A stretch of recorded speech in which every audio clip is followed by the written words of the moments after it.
नमस्कार दोस्तों, आज हम लोग बात करने वाले हैं छत्तीसगढ़ करंट अफेयर्स के बारे में। 2023 में छत्तीसगढ़ के जितने भी इंपॉर्टेंट करंट अफेयर्स हैं, सारे के सारे करंट अफेयर्स को आज हम लोग इस वीडियो में डिस्कस करने वाले हैं। ये जो सीरीज़ अभी बनाने जा रहा हूँ, इसका ये पहला पार्ट है। इसके अलावा इसका 2 से 3 पार्ट और बनेगा, जिसमें छत्तीसगढ़ के 2023 के जितने भी इंपॉर्टेंट करंट अफेयर्स हैं सबको एक एक करके मैं कवर कर दूँगा।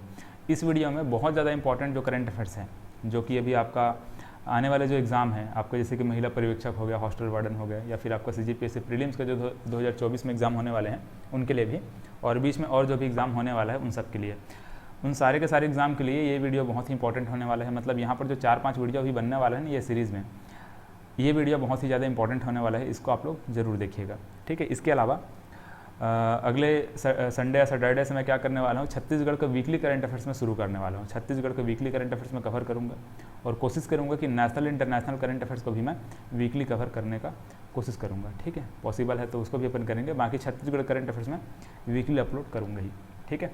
इस वीडियो का PDF आप लोग, ठीक है, इसका PDF आप लोग हमारे ये व्हाट्सअप नंबर पे मैसेज करके प्राप्त कर सकते हैं, ठीक है। व्हाट्सअप में मैसेज करिए छत्तीसगढ़ करंट अफेयर्स का PDF चाहिए ऐसा बोल करके, PDF आपको फॉरवर्ड कर दिया जाएगा, ठीक है। इसको कोशिश करेंगे कंसाइज करने का, मतलब ये तो बहुत स्लाइड के फॉर्मेट में है, इसको हम लोग डॉक्यूमेंट के फॉर्मेट में, मतलब जिस प्रकार से आपको बुक का जो फॉर्मेट होता है उसी फॉर्मेट में अरेंज करके PDF में सबको प्रोवाइड करने का कोशिश करूँगा, ठीक है। बाकी व्हाट्सअप में मैसेज करके इसका PDF आप लोग ले सकते हैं, या फिर ये हमारा एप्लीकेशन है, यहाँ पर जा कर के भी आप लोग स्टडी मटेरियल वाले सेक्शन में चेक करेंगे तो इसका PDF प्राप्त हो जाएगा, ठीक है। ये हमारा टेलीग्राम और ये इंस्टाग्राम, यहाँ से भी आप लोग जुड़ सकते हैं, ठीक है। चलिए देखिए, पहला क्वेश्चन क्या बोल रहा है, लामनी पक्षी पार्क किस ज़िले में अवस्थित है, ये पूछा जा रहा है। देखो यहाँ पर जितने भी बहुत सारे फैक्ट को पूछा मतलब ये करंट अफेयर्स में जो भी चीज़ें हम लोग यहाँ पर देख रहे हैं ना, उसको मैं अभी जिला दर्शन जब मैं स्टार्ट करूँगा, जिला दर्शन का पूरा जो प्लेलिस्ट अभी मैं डालने वाला हूँ यूट्यूब में, तो उसमें मैं क्या करने वाला हूँ कि इन सारे के सारे जो फैक्चुअल जो भी चीज़ें यहाँ पर करंट अफेयर्स में हैं उसको भी मैं उसमें शामिल करने वाला हूँ, ठीक है। आपका जो जिला दर्शन बना हुआ है वो तो बहुत पुराना हो चुका है, 2 साल पुराना वीडियो है जो CGPSC मैपलॉजी में डला हुआ है वो।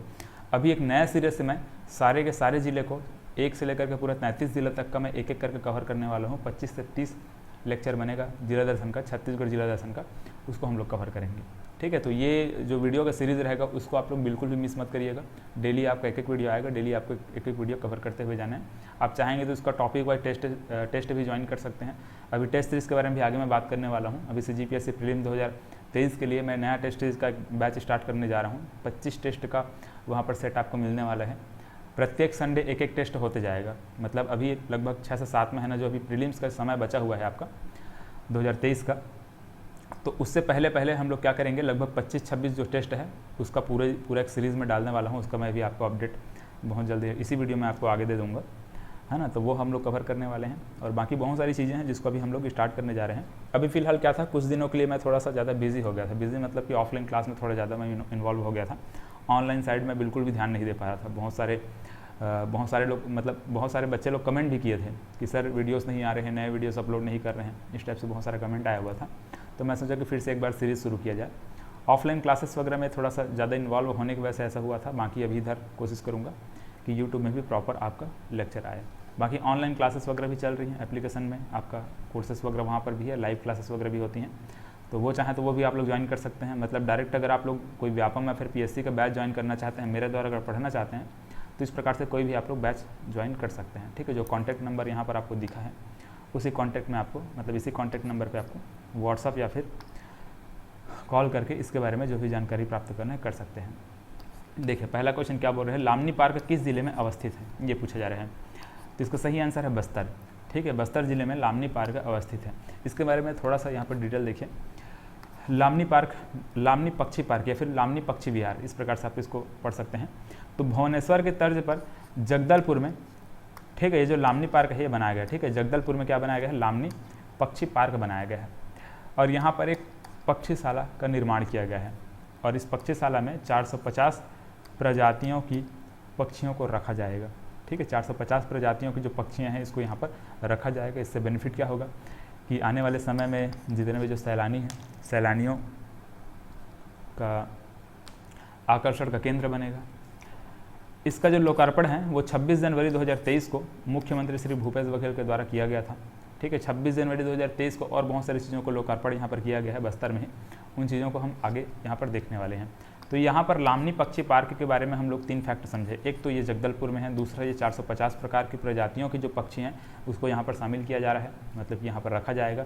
26 जनवरी 2023 को इसका लोकार्पण किया गया था। तो इन सब चीज़ों को यहाँ पर हम लोग ने समझा। अब देखिए दूसरा क्वेश्चन, इंडिया गेट की तर्ज पर अमर वाटिका बनाई गई है। ठीक, कहाँ पर बनाई गई? खाली स्थान में इंडिया गेट की तर्ज पर अमर वाटिका बनाई गई। कहाँ पर बनाई गई है? तो ये भी बनाई गई है जगदलपुर में। ठीक है, और इसका भी लोकार्पण किया गया था 26 जनवरी 2023 को। ठीक है, तो जगदलपुर में इंडिया गेट के तर्ज पर क्या बनाई गई है? अमर वाटिका का निर्माण किया गया है। और यहाँ पर एक शहीद स्मारक भी बनाया गया है। यहाँ पर देखो ये इस प्रकार शहीद स्मारक बना हुआ है। और इसी शहीद स्मारक के पास में काले ग्रेनाइट का एक दीवार में, मतलब काले ग्रेनाइट के एक दीवार में बस्तर में नक्सली मुठभेड़ में, मतलब मुठभेड़ में जितने भी शहीद हुए जवान हैं उनका नामों को वहाँ पर उकेरा जा रहा है, वहाँ उनके नामों को लिखा जा रहा है। मतलब यहाँ पे इसी के पास में, मतलब इसी के पास में एक काले रंग के, मतलब काले ग्रेनाइट का एक दीवार है। ठीक, एक दीवार है। उस दीवार में जितने भी जो नक्सली मुठभेड़ में जो शहीद हुए जवान हैं उनके नामों को वहाँ पर लिखा जा रहा है। ठीक है, तो इसको भी ध्यान में रखिएगा। तो ये अमर वाटिका हो सकता है आने वाले एग्जाम में पूछा जाए, याद रखिएगा। ठीक है, अमर वाटिका कहाँ है? ठीक है, इसका लोकार्पण कब किया गया है, या फिर इसमें क्या चीज़ें हैं जो भी इंपॉर्टेंट फैक्ट है यहाँ पर, ये हो सकता है एग्जाम में पूछ दे, तो इनको ध्यान में रखिएगा। अमर वाटिका में निर्मित माटा लोना किससे संबंधित है पूछा जा रहा है। ठीक है, तो ये देखो, अब जैसे कि अभी एक एग्ज़ाम हुआ था, शायद ITI हॉस्टल वार्डन है, तो उसमें क्या किया गया था कि हल्बी भाषा के बहुत सारे जो लोकोक्ति है, मुहावरा है ना, कुछ शब्द हैं, उन सबको दे दिया गया था और पूछा गया था कि इसका अर्थ क्या है। इस प्रकार से क्वेश्चन वहाँ पर पूछा गया था। तो उसी प्रकार से आने वाले एग्जाम में और हल्बी भाषा से कुछ क्वेश्चन बन सकते हैं। तो वहाँ पर देखिए, जैसे कि यहाँ पर आपका जो अमर वाटिका है वहाँ पर एक माटा लोना बनाया गया था। ठीक है, माटा लोना बनाया गया था। इस प्रकार से माटा लोना यहाँ पर बनाया गया था। माटा लोना का अर्थ यहाँ पर क्या है? संवाद गृह है। ठीक है, संवाद गृह। ठीक है, माटा लोना का अर्थ क्या है? संवाद गृह। चौथा क्वेश्चन देखिए, बस्तर के किस गाँव में रूरल इंडस्ट्रियल पार्क मतलब कि रीपा का लोकार्पण किया गया, ये पूछा जा रहा है। तो ये किया गया है तुरेनार में। ठीक है, बस्तर के तुरेनार गांव में रूरल इंडस्ट्रियल पार्क का लोकार्पण किया गया है। और ये जो तुरेनार में जो यहाँ पर रीपा का निर्माण जो किया गया है, ये हमारे छत्तीसगढ़ का सबसे बड़ा, ठीक है, छत्तीसगढ़ का सबसे बड़ा रूरल इंडस्ट्रियल पार्क होने वाला है। ठीक, मतलब ये सबसे बड़ा रूरल इंडस्ट्रियल पार्क है। इसके अलावा हम एक चीज़ और देखने वाले हैं, छत्तीसगढ़ का पहला रूरल इंडस्ट्रियल पार्क, मतलब कि छत्तीसगढ़ का सबसे पहला रीपा कौन सा ऐसा पूछा जाएगा, तो वहाँ पर हम लोग कुलगांव को लेंगे। ठीक, कुलगांव बनाया गया है, उसको हम लोग आगे देखने वाले हैं। देखिए, बाकी रीपा के बारे में थोड़ा समझ लेते हैं। मतलब यहाँ पर तुरेनार में जो बनाया गया है ना रूरल इंडस्ट्रियल प्लांट मतलब पार्क है, इसका भी लोकार्पण किया गया 26 जनवरी 2023 को। तो यहाँ पर हम लोगों ने 26 जनवरी 2023 को 3 चीज़ों को समझा। एक तो जगदलपुर में क्या है, लामनी पक्षी विहार बनाया गया है और अमर वाटिका बनाया गया है। ठीक है, लामनी पक्षी विहार और अमर वाटिका 2 चीज़ है। और तुरेनार में क्या बनाया गया है? रीपा। ठीक है, रूरल इंडस्ट्रियल पार्क। तो ये इन सब चीज़ों को हम लोगों ने यहाँ पर बस्तर में समझा। अब देखिए ये क्वेश्चन को, छत्तीसगढ़ का पहला ग्रामीण औद्योगिक पार्क कहाँ है, मतलब कि रूरल इंडस्ट्रियल पार्क मतलब कि रीपा कहाँ है? पहला रीपा, तो ये है आपका कुलगांव में। ठीक है, कांकेर में कुलगांव है, तो ये पहला है। इससे पहले जो तुरेनार हम लोगों ने देखा वो छत्तीसगढ़ का सबसे बड़ा रूरल इंडस्ट्रियल प्लांट है, जबकि ये क्या चीज़ है? पहला है। ठीक है, याद रखिएगा, दोनों में अंतर है ना। अब देखिए, फुलपाड़ जलप्रपात किस जिले में स्थित है, ये पूछा जा रहा है। फुलपाड़ जलप्रपात, तो फुलपाड़ जलप्रपात जैसे कि बहुत सारे जलप्रपात आपका क्या होते हैं, न्यूज़ में रहते हैं, करंट अफेयर्स वगैरह में हम लोग उसको पढ़ते हैं, तो इसलिए ये इंपॉर्टेंट हो जाते हैं। एग्जाम में पूछा जाएगा तो इन्हीं सब का पूछे जाने के चांसेस ज़्यादा है। तो ये दंतेवाड़ा में है। ठीक है, फुलपाड़ जलप्रपात दंतेवाड़ा में है। दंतेवाड़ा में और कौन कौन से जलप्रपात है, याद है तो कमेंट में लिखिए उसको।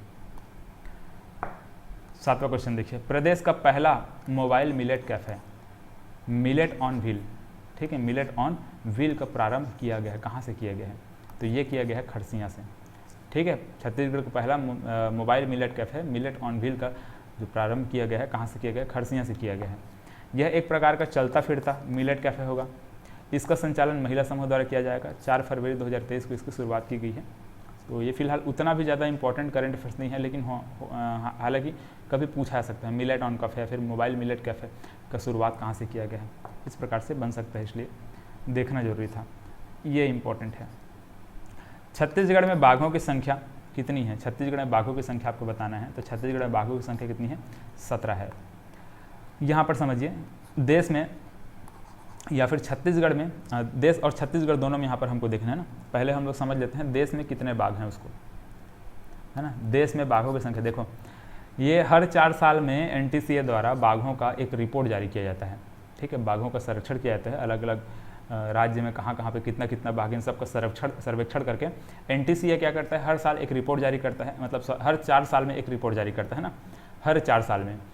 तो इसी के आधार पर इस बार मतलब कि 2022 का जो रिपोर्ट है, उस रिपोर्ट के आधार पर 3682 बाघ हमारे भारत में हैं, ठीक है। 3682 ये औसत बाघों की संख्या, ठीक है, हमारे भारत में ये बताया जा रहा है NTCA की रिपोर्ट के आधार पर। जबकि NTCA के 2018 का जो रिपोर्ट था उसमें कितना था, 2967, 2967 इतना क्या था हमारे भारत देश में बाघों की संख्या थी। और अभी 2022 में, ठीक है, ये 2022 का रिपोर्ट है, ठीक है, ये 3682 है, इतना है, ठीक है। तो ये दोनों को याद रखें, 2018 में कितना था, 2018 के रिपोर्ट के आधार पर कितना था, 2967 था, और अभी 3682 है, ठीक है, 2022 के रिपोर्ट के आधार पर।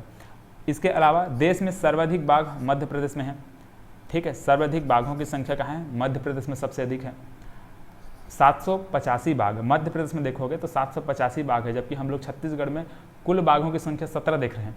मध्य प्रदेश में देखिए 785 है। मध्य प्रदेश हमारा पड़ोसी राज्य होने के बाद भी इतने सारे बाघों की वहाँ पर संख्या है ना। हमारे छत्तीसगढ़ में देखेंगे तो मात्र 17 है, मध्य प्रदेश में 785 है, तो काफ़ी डिफरेंस है। इसके अलावा अगर आपसे पूछा जाएगा कि कोई राष्ट्रीय उद्यान या फिर कोई टाइगर रिजर्व का नाम दे देता है और पूछा जाएगा कि सबसे अधिक बाघ की संख्या किसमें है, बाघों की संख्या कितनी है, तो आपको लेना है यहाँ पर जिम कॉर्बेट को, ठीक, क्या लेना है, Jim Corbett. Jim Corbett tiger reserve या फिर जिम कॉर्बेट नेशनल पार्क में 260 बाघों की संख्या है, ठीक है। तो ये इसको याद रखिएगा, ठीक है, ये एग्जाम में हो सकता है ये पूछ दिया जाए। तो देश में सबसे अधिक बाघों की संख्या कौन सा राज्य में है, मध्य प्रदेश में है, 785 है। जिम कॉर्बेट में सबसे अधिक बाघों की संख्या है, मतलब कि आपका अगर राष्ट्रीय उद्यान या फिर आपका टाइगर रिजर्व पूछे तो ये जिम कॉर्बेट को लेना है। देश में बाघों की औसत संख्या 3682 है। तो इन 3-4 फैक्ट को आपको याद रखना होगा, ठीक है, एग्जाम में हो सकते हैं पूछे जाएँ। बाघों का अब छत्तीसगढ़ में देखो रिपोर्ट के आधार पर, ठीक है, छत्तीसगढ़ में बाघों की संख्या कितनी है ये यहाँ पर देखना है। तो जैसे कि ये मैं बोला था कि हर 4 साल में क्या होता है, रिपोर्ट आता है। ये रिपोर्ट जैसे कि 2006 में आया था, उसके बाद 2010 में, फिर 2014 में, फिर 18 में, फिर 22 में, हर 4-4 साल में ये रिपोर्ट इस प्रकार से जारी होता है। तो 2006 के आधार पर 2006 में हम कितना देखे थे, 26, छत्तीसगढ़ में बाघों की संख्या कितनी थी, 26 थी। 2010 में यहाँ पर भी 26 थी, मतलब कि 2006 से लेकर के 2010 तक 26 बाघ की संख्या स्थिर थी, ना कोई कमी ना कोई बढ़ोतरी, ठीक है, ऐसा कुछ नहीं हुआ है। 2014 में देखेंगे तो बाघों की संख्या हो गई 46, 2014 में सीधा 46, मतलब कुल मिलाकर के 26 से सीधा 46, 20 अचानक से बढ़ गया, ठीक है। बाघों की संख्या 2014 में 46 हो गई थी।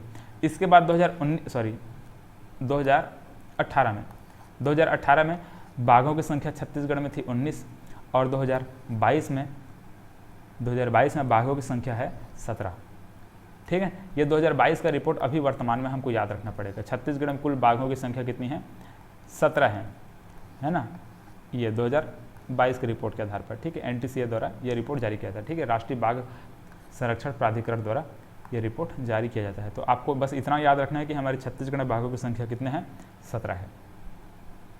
और बाकी भारत के बारे में जो भी जानकारी है सब इसको भी देख लीजिएगा। अब देखिए 9वां क्वेश्चन क्या बोल रहा है, कोरबा में बनाया जा रहा है super critical thermal power plant. Korba में बनाया जा रहा है क्या, super critical thermal power plant की उत्पादन क्षमता कितनी है ये पूछा जा रहा है। तो इसका सही आंसर है 1320 मेगावाट इस super critical thermal power plant की उत्पादन क्षमता है, कोरबा में बना है, ठीक है। ये देखो अब यहाँ पर समझते हैं कुछ इंपॉर्टेंट फैक्ट को। अभी आप लोग छत्तीसगढ़ का जो कुल विद्युत उत्पादन क्षमता है देखते होंगे, आर्थिक सर्वेक्षण में दिया रहता है। तो आर्थिक सर्वेक्षण में हम लोग कितना पढ़ते हैं, 2984.7 मेगावाट छत्तीसगढ़ की कुल विद्युत उत्पादन क्षमता है।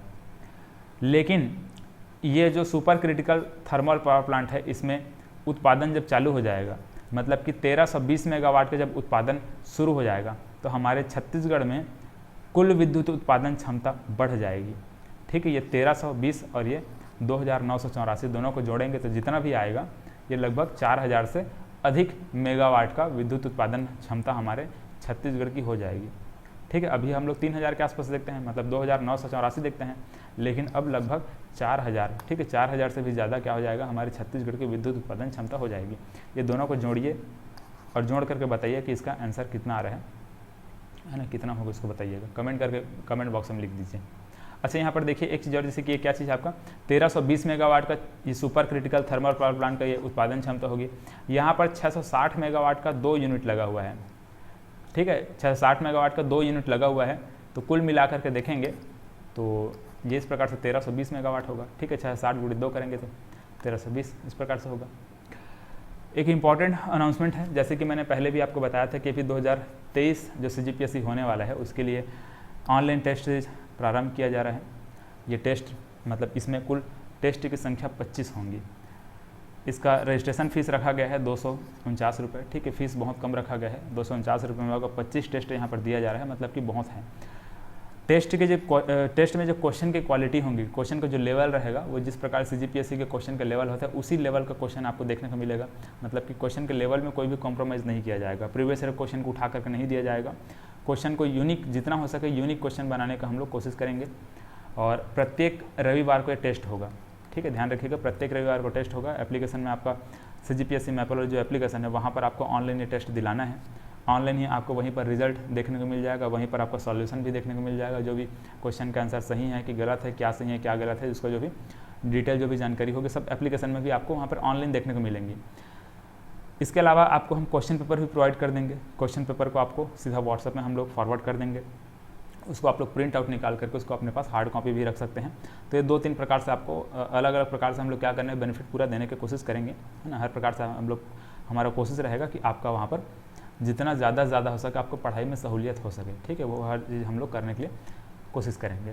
चलिए, यहाँ पर जो 249 रुपये का रजिस्ट्रेशन फ़ीस रखा गया है, ये शुरू के जो 100 बच्चे होंगे, ठीक है, प्रारंभ के जो 100 बच्चे होंगे सिर्फ उनके लिए 249 रुपये रखा गया है। बाकी इसके बाद फीस बढ़ा करके 500 रुपये कर दिया जाएगा, ठीक है। प्रारंभ के 100 बच्चे हैं उन्हीं को सिर्फ 249 रुपये में ये टेस्ट सीरीज यहाँ पर दिया जा रहा है। बाकी फिर इसका प्राइस बढ़ जाएगा, ठीक है। इसके बारे में और जो भी जानकारी आपको प्राप्त करना है, ये हमारा कॉन्टैक्ट नंबर है, इस कॉन्टैक्ट नंबर पे व्हाट्सअप करके इसके बारे में जानकारी प्राप्त कर सकते हैं। इसका जो शेड्यूल है, इसका जो टाइम टेबल है वो आपको व्हाट्सएप में ही फॉरवर्ड कर दिया जाएगा। उसको जो PDF है व्हाट्सएप में फॉरवर्ड कर दिया जाएगा। उसी के आधार पर आप लोग टेस्ट के लिए तैयारी करिएगा। प्रत्येक रविवार को ये टेस्ट होगा, टॉपिक वाइज रहेगा, और लास्ट के जो 4-5 टेस्ट होंगे, है ना, जब एग्ज़ाम नज़दीक रहेगा उस समय 4-5 जो टेस्ट होंगे लास्ट का वो आपका मेगा टेस्ट रहेगा।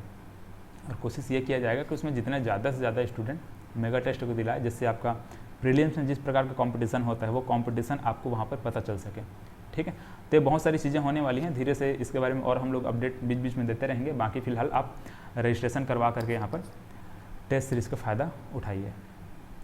देखिए अगला क्वेश्चन क्या बोल रहा है, छत्तीसगढ़िया ओलंपिक 2023 की शुरुआत कब से की गई? ये की गई है 17 जुलाई से। देखिए यहाँ पर समझिए, तो छत्तीसगढ़िया ओलंपिक 2023, ठीक है, याद रखिएगा 2023 के बारे में बात की जा रही है। इसकी शुरुआत की गई है 17 जुलाई से, ठीक है, 17 जुलाई हरेली के त्यौहार से इसको प्रारंभ किया गया है। इसमें शुभंकर बछरू को बनाया गया, देखो ये बछरू है, ठीक है, ये बछरू को शुभंकर बनाया गया है।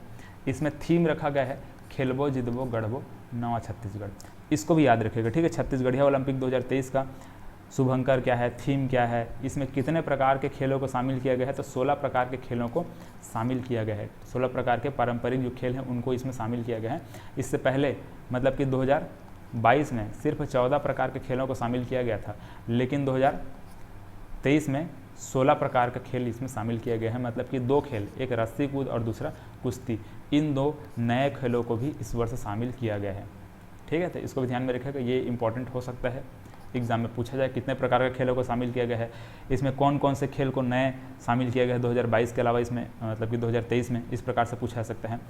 यह 6 स्तरों में, ठीक है, ये 6 हैं, 7 दिखा चुका है देखो, तो ये 6 स्तरों में खेला जाएगा। कौन कौन से स्तर में? क्लब स्तर में होगा, ठीक है, सबसे पहले क्लब स्तर में होगा, क्लब स्तर में प्रारंभ हो चुका है। फिर जोन स्तर में होगा, फिर जोन स्तर के बाद विकासखंड स्तर में होगा, फिर जिला स्तर में होगा, फिर संभाग स्तर में होगा, फिर राज्य स्तर में होगा। तो ये क्लब, फिर जोन, फिर विकासखंड, फिर जिला, फिर संभाग, फिर राज्य स्तर, इस प्रकार से अलग अलग स्तर में टोटल 6 स्तरों में ये खेल खेला जाएगा, ठीक है। क्लब स्तर में शुरुआत हुई थी 17 जुलाई से और 27 27 सितंबर को ये राज्य स्तर में जा करके फिर ये जो छत्तीसगढ़िया ओलंपिक है वो समाप्त हो जाएगा। मतलब कि 17 जुलाई से प्रारंभ होकर के 27 सितंबर तक के ये खेल चलने वाला है। मतलब कि छत्तीसगढ़िया ओलंपिक कब से कब तक के खेला जाएगा पूछा जाएगा, तो इसको आपको याद रखना, 17 जुलाई से लेकर 27 सितंबर तक के। ठीक है, तो चलिए, तो इन सभी फैक्ट को आप लोग दिमाग में रखिएगा, बहुत ज़्यादा इंपॉर्टेंट है। स्क्रीनशॉट चाहे तो इसका ले करके आप लोग सेव करके रख सकते हैं। ठीक है, बाकी जो PDF इसका आपको हम लोग देने वाले हैं, PDF में भी आपको सारा का सारा फैक्ट इसी प्रकार से देखने को मिलेगा। 11वां क्वेश्चन देखिए, प्रदेश में प्रथम छत्तीसगढ़िया ओलंपिक की शुरुआत कब की गई? प्रथम छत्तीसगढ़िया ओलंपिक बोला जा रहा है ना, 2023 का नहीं, प्रथम छत्तीसगढ़िया ओलंपिक आपका 2022 में 6 अक्टूबर को प्रारंभ की गई थी। 2023 को जो छत्तीसगढ़िया ओलंपिक है वो 17 जुलाई से प्रारंभ की गई है हरियाली के त्यौहार से। देखो ये, ठीक है, हरेली के त्यौहार से। छत्तीसगढ़ के प्रथम मुख्य न्यायाधीश कौन है? ये है WS साहब। इनका अभी निधन हो गया है, इसलिए ये करंट अफेयर्स को यहाँ पर देखा जा रहा है। ठीक है, तो निधन हो गया, हो सकता है एग्जाम में इनके बारे में कुछ क्वेश्चन बना दे, तो इसको आप लोग अच्छे से देख लीजिएगा। छत्तीसगढ़ के प्रथम मुख्य न्यायाधीश कौन है? WS साहब। अगला क्वेश्चन देखिए, GEPRA चेन्नई। ठीक है, GEPRA चेन्नई, इसका फुल फॉर्म देख लीजिएगा, global economic progress and research association. ठीक है, global economic progress and research association इसका फुल फॉर्म है। तो GEPRA चेन्नई द्वारा अनुभा सिंह, ठीक है, इसको नाम को याद रखिएगा, ठीक है, बहुत इंपॉर्टेंट है। अनुभा सिंह को Bharat Ratna mother Teresa golden award प्रदान किया गया है। वे किस जिले से संबंधित हैं? ठीक है, ये अनुभा सिंह कौन से जिले से हैं ये पूछा जा रहा है, तो याद रखिएगा जांजगीर चांपा से ये संबंधित हैं। ठीक है, जांजगीर चांपा जिले की हैं अनुभा सिंह। ठीक है, पोंडी दलहा की रहने वाली हैं, तो ये नाम याद रखिएगा। ठीक है, ये इंपॉर्टेंट हो सकता है, एग्जाम में आ सकते हैं। ठीक है, आ सकता है एग्जाम में। चलो, तो ये अनुभा सिंह को Bharat Ratna mother Teresa golden award प्रदान किया गया है। 14वां क्वेश्चन देखिए, निरई माता का धाम। ठीक है, निरई माता का मंदिर किस जिले में है? तो इस प्रकार से कभी कभी क्या होता है ना, बहुत सारे मंदिर न्यूज़ में रहते हैं, तो वो एग्ज़ाम में हो सकता है वहाँ उसे क्वेश्चन पूछे जाने की चांसेस ज़्यादा हो जाता है। ठीक है, जैसे कि आपका एक बार क्वेश्चन पूछा गया था, कोरिया का कोई एक मंदिर है, कुछ मंदिर था, बागेश्वरी माता या फिर कुछ ऐसा मंदिर है वहाँ का, उसको पूछा गया था। इस प्रकार छोटे मोटे मंदिर होते हैं, लेकिन उसको एग्ज़ाम में पूछ देता है। क्यों पूछते हैं? क्योंकि वो हमेशा न्यूज़ में रहते हैं। कभी कभी अगर वो न्यूज़ में है, कभी कभी वहाँ पर मेला वेला कुछ हो रहा है, तो न्यूज़ में आते तो वहाँ से क्वेश्चन बन जाता है। तो इसी प्रकार से आपका निरई माता का मंदिर और एक चेपा रानी मंदिर। ठीक है, निरई माता का मंदिर और चेपा रानी मंदिर, ये दोनों न्यूज़ में थे।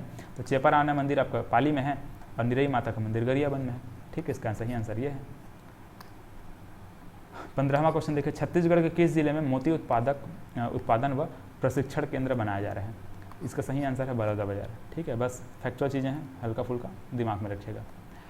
छत्तीसगढ़ का प्रसिद्ध कवि विनोद कुमार शुक्ल को अमेरिका द्वारा पेन नोबोको अवार्ड 2023 से सम्मानित किया गया है। ठीक है, क्या है ये? विनोद कुमार शुक्ल है।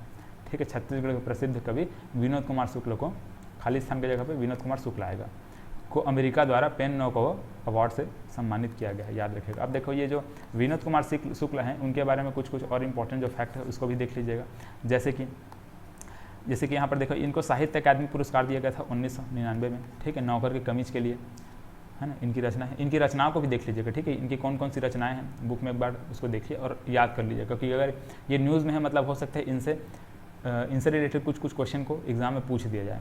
तो ये और कौन कौन से यहाँ पर पुरस्कार दिया गया है, इसको हल्का फुल्का यहाँ पर आप लोग पॉज करके या फिर स्क्रीनशॉट लेकर के रीड कर लीजिएगा। ठीक है, पढ़ लीजिएगा हल्का फुल्का। 17वां क्वेश्चन देखिए, छत्तीसगढ़िया ओलंपिक 2023 में निम्न में से कौन सी आयु वर्ग शामिल नहीं है? तो देखो, छत्तीसगढ़िया ओलंपिक 2023 में ये तीनों आयु वर्ग शामिल हैं, मतलब कि 18 वर्ष तक के जो बच्चे हैं वो शामिल हो सकते हैं, 18 से 40 वर्ष तक के जो लोग हैं वो शामिल हो सकते हैं, 40 से अधिक वर्ष वाले जो लोग हैं वो भी इसमें शामिल हो सकते हैं। मतलब कि तीनों के तीनों शामिल हो सकते हैं, और हमको नहीं बोला गया था, मतलब इसका सही आंसर क्या हो जाएगा? उपरोक्त में से कोई नहीं। ठीक है, मतलब तीनों को शामिल किया जाता है ना, ध्यान में रखिएगा, तीनों शामिल हैं, तो आंसर हमको क्या लेना पड़ा? उपरोक्त में से कोई नहीं आंसर। चलो, 2023 में छत्तीसगढ़ के पद्मश्री पुरस्कृत व्यक्तियों में सुमेलित नहीं है। ठीक है, देखो इनका नाम दिया गया है, ये तीनों को यहाँ पर पद्मश्री पुरस्कार दिया गया है। उषा बारले को, डोमर सिंह कुंवर को और यहाँ पर अजय कुमार मंडावी को, तीनों को यहाँ पर तीनों छत्तीसगढ़ के निवासी हैं, तीनों को पद्मश्री पुरस्कार से सम्मानित किया गया है। तो अब इसमें हमको ये बताना है कि इसमें सुमेलित नहीं है, मतलब इनका जो इस प्रकार से इनका जो क्षेत्र है, जैसे कि उषा बारले, मतलब उषा बारले है, मिस उषा बारले हैं, पंडवानी कलाकार हैं, है ना, क्या है ये, पंडवानी कलाकार है, ठीक है, ये तो सही है। डोमर सिंह कुंवर, ठीक है, ये क्या है, ये नाचा कलाकार हैं, ठीक है, नाचा कलाकार हैं। अजय कुमार मंडावी ये कास्ट कलाकार हैं, ठीक है, ऐसे हैं, इसको ऊपर नीचे कर दिया गया है। तो इसका सही आंसर क्या हो जाएगा, बी और सी, ठीक है, बी और सी क्या है इसका सही आंसर, मतलब कि सुमेलित नहीं है बोला गया था ना, तो सुमेलित ये दोनों नहीं है, ठीक है, ये भी नहीं है, ये भी नहीं है, इसको पलट दिया गया है, इसका ये आएगा और इसका ये आएगा, ऐसा टाइप का है ये। और इस बार देखिए, छत्तीसगढ़ राज्य के संबंध में गलत कथन का हमको चयन करना है, ठीक है। देखो पहला क्या है, छत्तीसगढ़ के राज्यपाल श्री विश्वभूषण हरिश्चंद्र, ठीक, सही है। छत्तीसगढ़ के हाई कोर्ट के जो मुख्य न्यायाधीश हैं 15वें क्रम का, वो न्यायमूर्ति रमेश सिंह हैं, ठीक, ये भी सही है। विधानसभा उपाध्यक्ष कौन है, संतराम नेताम है, ये भी सही है। नेता प्रतिपक्ष कौन है, नारायण प्रसाद चंदेल, ठीक है, ये भी सही है। ये सारा का सारा यहाँ पर जो दिया गया है सब के सब सही है, मतलब कि इसमें आंसर क्या हो जाएगा, उपरोक्त में से कोई नहीं। हमको गलत कथन चुनने के लिए बोला था ना, तो उपरोक्त में से कोई नहीं, सभी के सभी सही हैं, ठीक है, ये तो सभी के सभी सही हैं, तो उपरोक्त में से कोई नहीं आंसर लेना पड़ेगा। 20वां क्वेश्चन देखिए, छत्तीसगढ़ के पर्वतारोही यासी जैन ने विश्व की सबसे ऊंची चोटी माउंट एवरेस्ट के अलावा किन पर्वत चोटियों को फतह किया, ये पूछा जा रहा है। तो ध्यान में रखेगा कि यासी जैन ने माउंट एवरेस्ट तो फतह किया हुआ है, इसके अलावा इन्होंने किलिमंजारो जो कि अफ्रीका की ऊंची चोटी है, इसको भी फतह किया है। एकांकागुआ जो कि दक्षिण अमेरिका की ऊंची चोटी है, ये भी इसको भी फतह किया हुआ है। एल्ब्रुस जो कि यूरोप की सबसे ऊंची चोटी है, इसको भी यासी जैन ने फतह किया है। ये तीनों को यासी जैन ने फतह किया हुआ है, ठीक है, ये तीनों, तो उपरोक्त सभी को यासी जैन ने फतह किया हुआ है, ठीक है, उपरोक्त सभी पर्वत चोटियों को यासी जैन ने फतह किया, मतलब कि माउंट एवरेस्ट को भी और ये तीनों को भी, ठीक है। इसके अलावा देखिए चित्रसेन साहू, ये हमारे छत्तीसगढ़ के हाफ ह्यूमन रोबोट के नाम से जाना जाता है, मतलब कि इनके दोनों पैर नहीं हैं, उसके बाद भी ये कृत्रिम पैर लगा करके माउंट फतह करते हैं, मतलब पर्वतों पर चढ़ते हैं। तो जो चित्रसेन साहू हैं, इन्होंने भी किलिमंजारो, एकांकागुआ और एल्ब्रुस को फतह किया हुआ है, और इसके अलावा कोजियास्को को भी इन्होंने फतह किया है, माउंट कोजियास्को को भी इन्होंने फतह किया हुआ है, किलिमंजारो को भी फतह किया है, एकांकागुआ को भी फतह किया है, एल्ब्रुस को भी फतह किया है, और इसके अलावा माउंट कोजियास्को को भी इन्होंने फतह किया हुआ है। तो चित्रसेन साहू के बारे में भी ये इंपॉर्टेंट फैक्ट को याद रखेगा। ये तीनों यासी जैन में भी था और ये तीनों चित्रसेन साहू में भी था। यासी जैन में माउंट एवरेस्ट था और ये चित्रसेन साहू में कोजियास्को था, ठीक है। तो बस ये सिंपल सा थोड़ा सा दोनों में चेंजेस है, बाकी तो ऐसा कोई चेंज नहीं है, ठीक है, दोनों सब सेम है, ठीक है। तो इस प्रकार से इन सब का डिटेल हम लोगों ने यहाँ पर समझा, और बाकी इसका PDF अगर आपको हमारे ये WhatsApp नंबर या फिर एप्लीकेशन में मिल जाएगा। आज से क्लास यहीं पे समाप्त करते हैं, बाकी इसके अगले पार्ट में हम लोग बाकी बचा हुआ जितने भी करंट अफेयर्स है उसको हम लोग कवर करेंगे, ठीक है।